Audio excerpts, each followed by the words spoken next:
2 petrol பங்க்கில் வந்து petrol இல்லை அப்படின்னு சொல்கிறாங்க. பிகாஸ் என்ன ஆகுது அப்படின்னா, இந்த நேரம் பார்த்து இந்த நேரத்தில் அங்கேருந்து வர வேண்டிய அந்த ஸ்டாக் வரலன்னும் போது இங்கே நமக்கு கிடைக்க வேண்டிய விஷயங்கள் எல்லாமே வந்துட்டு தட்டுப்பாடாக மாறுது. இப்போ நம்ம கேஸ் சிலிண்டர் எடுத்துக்கிட்டாலுமே நம்ம ஒரு அளவு வச்சுருப்போம், இத்தனை மாதத்துக்கு இத்தனை விஷயம் ஒரு ஸ்டாக் வாங்கி வச்சுருப்போம். இப்போ அது காலி ஆகும்போது என்ன ஆகும் அப்படின்னா, மக்கள் மத்தியில் ஒரு கண்டிப்பாக ஒரு பீதி உருவாகும். என்னடா இது இந்த மாதிரி சொல்கிறாங்களே அப்படின்னு சொல்லிட்டு. ஏன்னா அடிப்படை தேவையாக இருக்கிறது சாப்பாடை சமைக்கிறது தேவையான அந்த கேஸ் சிலிண்டர் அப்படிங்கிறது கிடைக்கல அப்படின்னா அது என்னவாகும்? ஏற்கனவே கேஸ் சிலிண்டர் ரேட்டு வந்து இன்றைக்கி உச்சத்தை தொட்டுருச்சு.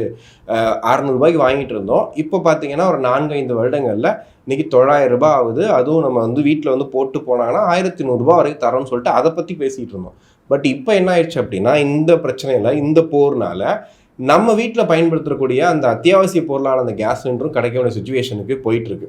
இன்னும் 2 நாட்களில் அது ஒரு போஸ்ட்டாக பார்த்து எந்தளவுக்கு உண்மைன்னு தெரியல, டீ கடைகள் கூட திறக்கிறது ரொம்ப கஷ்டம் அப்படின்ற ரேஞ்சுக்கு போயிட்டுருக்கு.